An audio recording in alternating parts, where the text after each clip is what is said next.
성부 성자와 성령 영원히 영광 받으옵소서. 대소로 지금까지 또 길이 영원 무궁 영광 영광 아멘 아멘.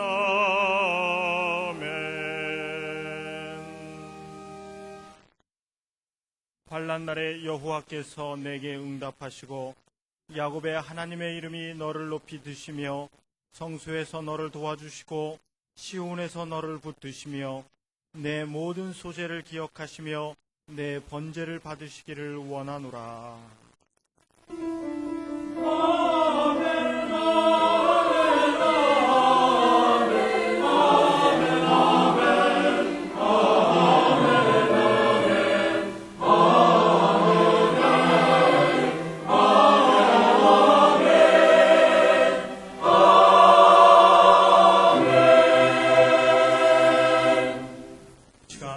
하나님께서 우리에게 주시는 구약의 말씀은 시편 119편 96절입니다. 제가 가진 성경으로 892쪽입니다. 내가 보니 모든 완전한 것이 다 끝이 있어도 주의 계명은 심히 넓으니이다. 아멘.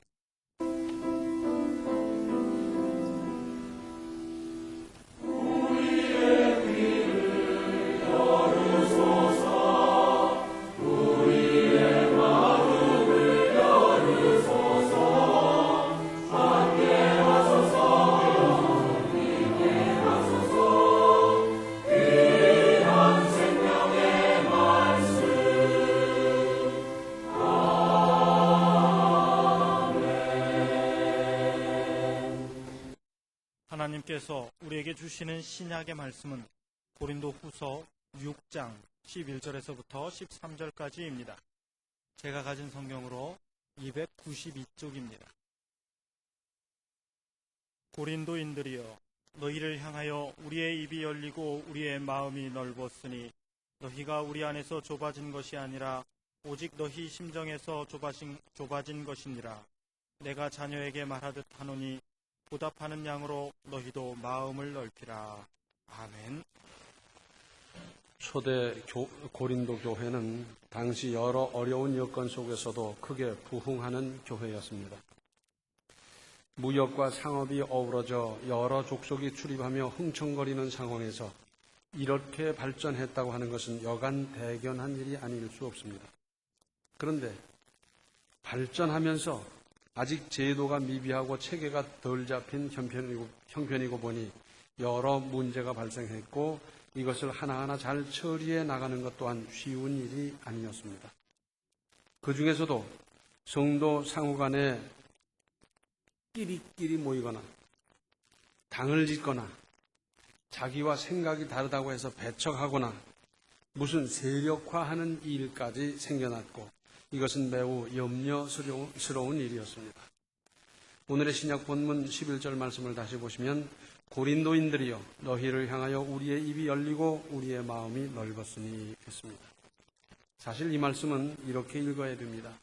천안중앙교회 교인들이여, 그렇게 읽어야 더 우리 가슴에 와닿지요. 무슨 뜻입니까? 여러 문제가 발생했지만 잘 수습하려고 또한 여러 허물에 대해서 잘 가르치며 다독거리고자 하는 바울의 아버지 같은 심정을 읽을 수 있는데 우리의 마음이 넓었으니 그랬습니다. 그전 같았더라면 이런 문제를 일으킨 사람, 저렇게 생겨먹은 사람 등등 벌써 내쳐버리고 포기하고 제외하고 그랬을 터인데 넓었다는 겁니다. 넓은 마음으로 다가가고 있는 겁니다. 그러면서 12절에 너희가 우리 안에서 좁아진 것이 아니라 오직 너희 심정에서 좁아진 것이니라. 좁아졌다고 하는 것은 바울의 가르침이나 믿음 탓이 아니었습니다. 사실 보통 사람의 마음은 넓지 못하고 그래서 흔히 무슨 일만 있으면 핑계대고 떠넘기고 오해하고 삐죽거리고 그러지 않습니까? 그러나 13절에서 내가 자녀에게 말하듯 하노니 보답하는 양으로 너희도 마음을 넓히라 그랬어요. 이렇게 마음을 넓힌 본을 보인 바울을 보면서 너희도 마음을 넓히라. 요약하면 서로 용납하라, 서로 이해하라, 좀 덮어주고 감싸주고 그렇게 해라 하는 말씀 아니겠어요? 또한 마음을 넓히라는 말씀은 안목을 넓혀라, 생각을 넓혀라, 스케일을 넓혀라 하는 겁니다. 내가 나를 냉철하고도 가감없이 잘 한번 생각해 보십시오. 내 안목이 얼마나 넓으며 내 생각이 얼마나 넓으며 스케일 또한 얼마나 넓습니까? 내가 나를 봐도 작고 좁고 단순하고 그나마 어느 대목은 비뚤어져 있고 그렇지 않습니까? 솔직히 시인하십시다. 시편 81편 10절을 보면 나는 너를 애굽 땅에서 인도하여 낸 여호와 네 하나님이니 내 입을 넓게 열라 내가 채우리라 하였으나 요게 문제입니다. 입을 크게 열면 내가 채워주겠다고 했는데 어떻게 했다는 거예요? 그렇게 안 했다는 거예요. 그래서 하나님이 채우려고 다 준비해 놨는데 채워주지 못하고 그래서 좁아진 상태로 가난한 상태로 어려운 상태로 살아가고 있지 않느냐 하는 겁니다. 이스라엘 백성들이 애굽을 떠나 가나안을 향할 때 하나님께서는 말씀하셨어요. 너희가 가서 차지할 땅은 해지는 편 대해 지중해로부터 유브라데까지 오늘날의 이라크까지 어마어마한 땅입니다. 바벨론 나라가 흥성할 때에 그 차지했던 그 판도만큼이나 큰 거예요. 분명히 하나님께서는 그렇게 말씀해 주셨는데 약속해 주셨는데 이들이 차지한 것은 가나안 팔레스타인 요만한 땅이에요. 자, 아시아와 유럽과 아프리카가 만나는 바로 교통 요충지 거기 그 조그만 땅을 차지하다 보니까 이건 아시아에서 강성한 나라가 생기면 쳐들어오고 아프리카 애굽이 강성하면 쳐들어오고 유럽 쪽에서 쳐들어오고 그냥 맨날 얻어 터지기 바빴어요. 하나님이 처음 약속해 주신 대로 그렇게 크게 생각하고 준비하고 다가가고 믿음으로 나아가고 그래서 그 땅을 차지했더라면 얼마나 좋았겠어요. 그런데 입을 넓게 열라고 채우겠다고 말씀하셨는데 안 했어요. 그리고는 가나안에 꼭 틀어박혀서 맨날 얻어 터지면서 살았어요. 시편 119편 32절을 보면 주께서 내 마음을 넓히시오면 내가 주의 계명의 길로 달려가리이다. 무슨 말씀입니까? 하나님의 깊고 넓으신 뜻을 제대로 헤아리지 못하는 부족한 자기 자신을 발견하고는 나로서는 하나님의 그 깊고 넓으신 뜻을 헤아릴 수 없사오니 내 마음을 하나님께서 넓혀 주십시오. 그러면 하나님의 뜻을 깨달으면서 더 하나님께 가까이 나아가겠습니다 하는 뜻이 담겨져 있지 않습니까? 그러면 이분은 하나님의 그 넓은 뜻을 헤아리고 있는 겁니까? 헤아리지 않고 있는 겁니까? 헤아리다 보니까 못 헤아리는데 다다른 거지 아예 헤아리지도 않은 사람은 이러고 저러고 할 것도 없어요. 그리고 깨닫고 보니까 하나님이 얼마나 넓으신데 하나님이 내 눈을 조금이라도 넓혀 주십시오. 내 안목을 넓혀 주십시오. 시야를 넓혀 주십시오. 제가 하나님의 더 넓은 뜻을 좀 보며 또 깨달으며 그렇게 살겠습니다 하는 것 아니겠어요? 우리는 흔히 그런 말들을 하지요. 우리 마음 맞는 사람끼리 모여서 친목회도 하고 또 그리고 마음 맞는 사람끼리 만나서 무슨 조직도 하고 뭐 하며 그렇게 하자. 그런데 거기에는 더 큰 전제가 있어야 합니다. 생각이 꼭 같은 사람이 어디 있습니까? 서로 다르니까 맞춰가며 살고 대화를 통해서 공통 분모를 찾고 그리고 그 공통 분모를 넓혀가고 상식으로 판단하고 성경을 펴놓고 하나님의 뜻을 찾아보면서 의견을 조율해 나가고 그러는 거 아니에요? 부부간에도 살아보니까 척 맞아요. 맞춰가며 사는 거예요. 그렇죠? 맞춰가며 사는 거예요. 신약 성경에는 유대인이나 헬라인이나 또는 헬라인이나 야만이나 하는 기록이 반복되고 있습니다. 이것은 누구든지 모든 사람이란 말이고, 원래 우리 그리스도교의 정신은 코스모폴리타니즘, 그래서 사해 동포주의입니다. 성경에도 그렇게 여러 번 반복되고 있잖아요. 주 안에서 형제된 너희. 혈연과 촌수보다는 주의 뜻대로 행하는 사람이 형제요 자매라고 예수께서 말씀하시지 않았습니까? 인생, 사회란 어차피 생각을 비롯하여 여러 가지로 서로 다른 사람이 화합하고 타협하고 대화하며 더불어 살아가도록 만들어졌습니다. 하나님께서 그렇게 만드셨어요. 그런데 마음 맞는 사람끼리 맞는 사람이 어디 있어요? 다른 사람 볼 건 뭐 있습니까? 쌍둥이도 서로 다르지 않습니까? 쌍둥이 참 희한해요. 3년 후에 낳았다면 뭐 시차가 있어서 그렇다고 하지만 모든 것이 꼭 같은데 시간 차이가 예를 들어 뭐 한 1시간 정도밖에 차이가 안 나요. 그런데도요, 얼마나 다른지 몰라요. 안 나봐서 몰라요? 쌍둥이가 있는데 하나는 외향성이고 하나는 내향성이고 하나는 아주 활발하고 하나는 정적이고 이러면서 다른 거예요. 그래서 인생은 재미있는 것 아니겠어요? 똑같은 사람만 모여있으면 그 심심해서 재미없고 지루해서 살겠습니까? 서로 다르니까 재미있죠. 그러면서 맞춰가려니까 대화가 필요하고 타협을 하게 되고 그러는 것 아니겠어요? 제 속으로 나와서 온갖 희생과 수고를 다해서 기른 제 자식은 부모 마음대로 됩니까? 또 부모의 간곡한 마음을 깊이 헤아립니까?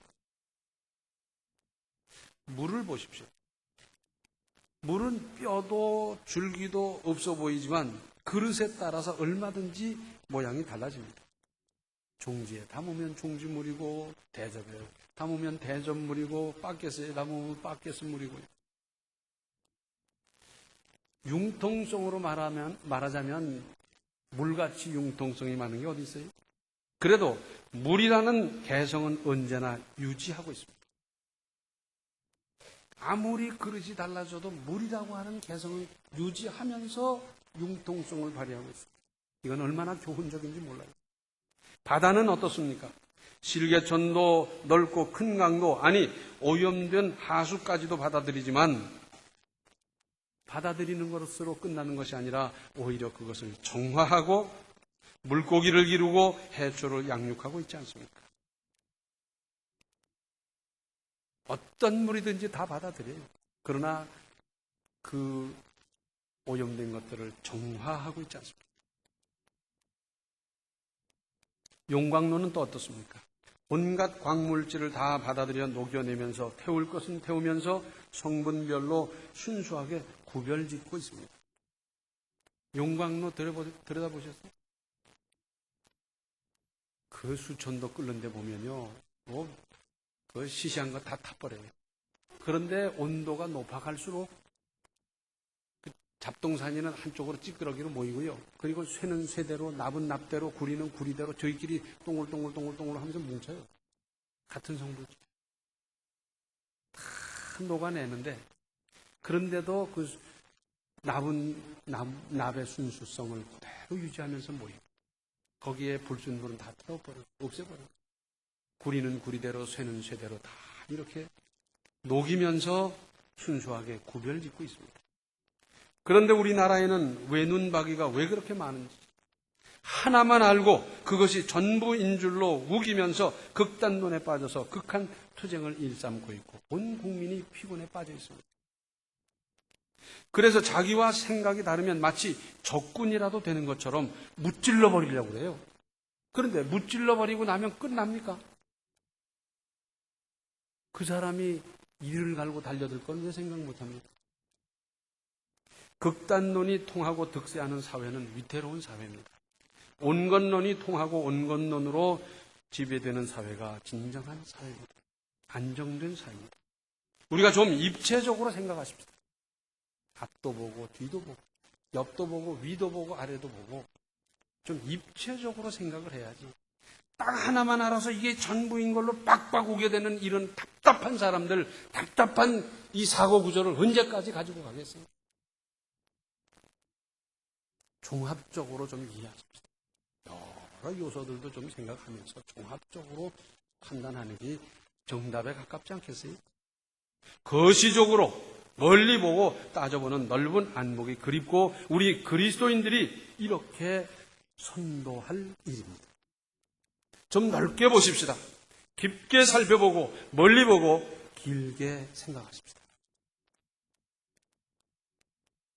지금은 이기는 줄로 알았는데 실상은 지는 경우가 있고 진 것 같았는데 나중에 봤더니 이기는 경우가 있습니다. 손해본 것 같았는데 유익할 수가 있고 잘 된 줄 알았는데 사실은 큰 손실이 따르는 경우가 얼마나 많습니까? 사람이 자기와 생각이 다르다고 해서 안 되겠다. 저 사람은 말도 안 해. 거래도 안 해. 그런 식으로 잘라나가기 시작을 하면 나중에는 제 마누라도 제 자식도 잘라야 돼요. 자기만 고립당하고 맙니다. 그렇습니까? 안 그렇습니까? 기독교는 너도 살고 나도 살고 함께 자라가자. 이게 기독교 정신이에요. 여러 가지 다른 요소가 있지만 화합하고 화평하고 그러면서 협력하고 함께하는 이것이 그리스도교 정신 아니겠어요? 중국 큰 나라지. 중국 사람과 거래를 하거나 또 정부 대 정부로 무슨 교섭을 하거나 뭘 하거나 할 적에 꼭 이걸 기억해야 된다 그래요. 중국하고 거래합니까? 거래 안 해도 좀 잘 들어봐요. 세 가지 키워드가 있는데 열쇠가 되는 단어라 그 말이죠. 그런데 첫째는 뭐냐? 대국을 본다는 것. 그거 하나만 보는 것이 아니라 전체를 보고 세계를 보고 역사를 본다는 겁니다. 우리는 그거 하나를 보고 지금 좋아야 되고 이게 좋아야 되고 여기서 이겨야 되고 이것이 전부인 줄로 생각하는 게 아니라는 거예요. 그 사람들의 사고구조.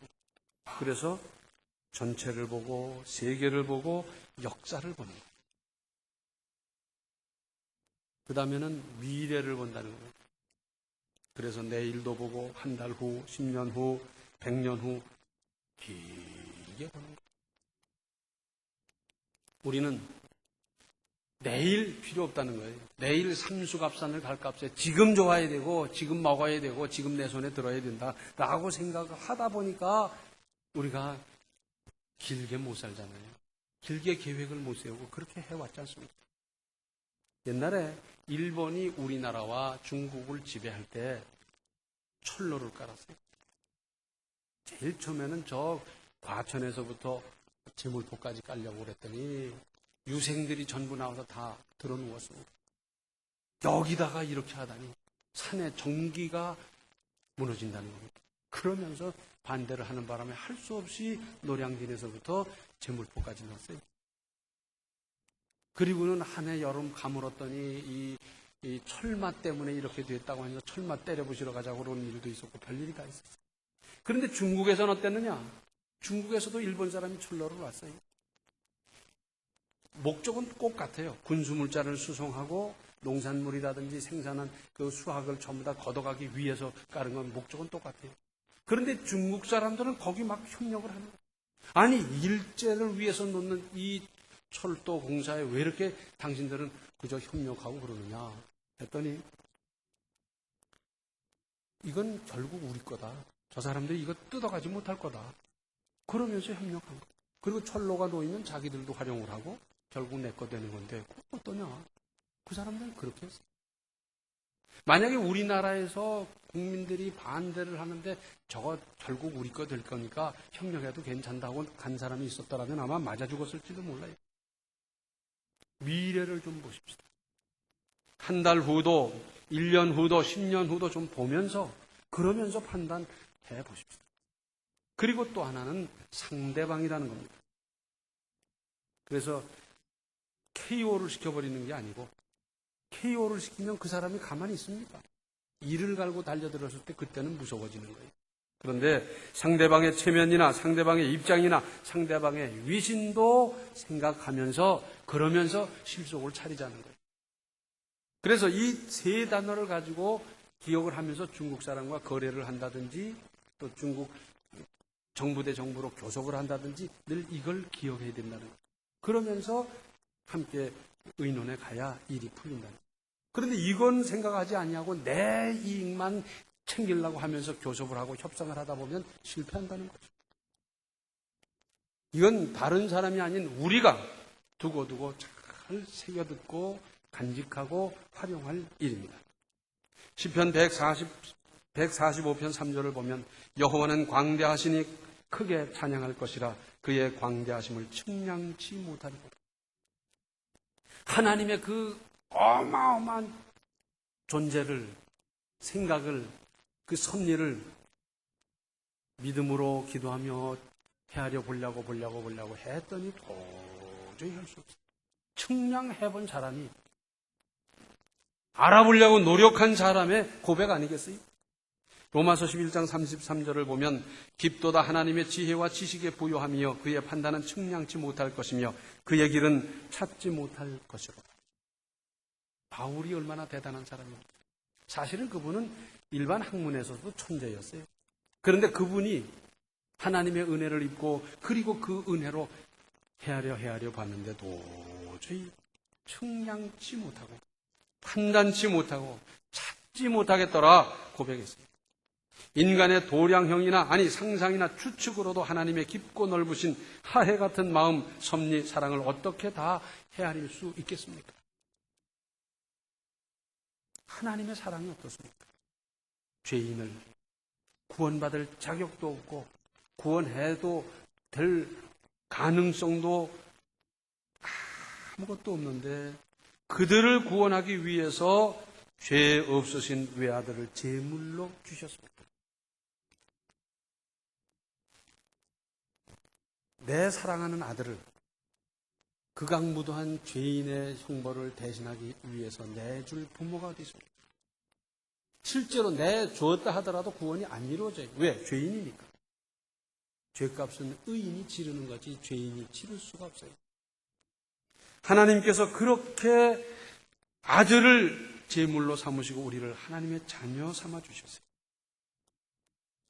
죄로 말미암아 예수님이 내 죄값으로 말미암아 예수님이 치르고 죽으셔야 했기 때문에 구원받은 사람은 다시는 죄를 안 져야 될 텐데 그렇습니까? 그 대단한 구원을 받고도 또 죄를 짓고 그런데 우리 하나님은 찾아오셔서 돌보고 사랑하십니다. 그런데도 연거푸 잘못하고 자행자지하고 있지 않습니까? 그래도 또 찾아오시고 사랑하시는 하나님. 우리 하나님 은혜로우신 하나님이란 말밖에 달리 어떤 표현이 가능하겠습니까? 그 하나님의 사랑을 흉내라도 좀 내보십시다. 닮아가고자 믿음으로 힘쓰고 또 노력하십시다. 처음부터 넓은 마음 가진 사람이 어디 있겠어요? 그러나 노력하면 믿음으로 간구하면 하나님께서 우리의 마음을 넓혀주시고 그리고 포용할 수 있게 하시고 그리고 이해할 수 있게 해주시고 그렇게 하지 않겠어요? 집은 좁아도 넓게 사십시다. 사람은 작아도 크게 사십시다. 내가 앞으로 몇 년을 살지 몰라도 미래를 바라보며 그러고 사십시다. 이사야서 54장 2절과 3절에는 이런 말씀이 있습니다.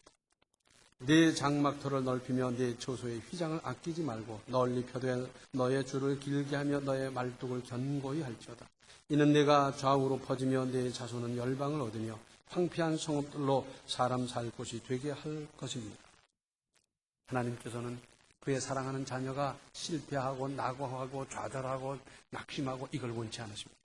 잘되고 형통하고 승리하고 나아가고 건설하기를 바라는 하나님. 약속해 주셨어요.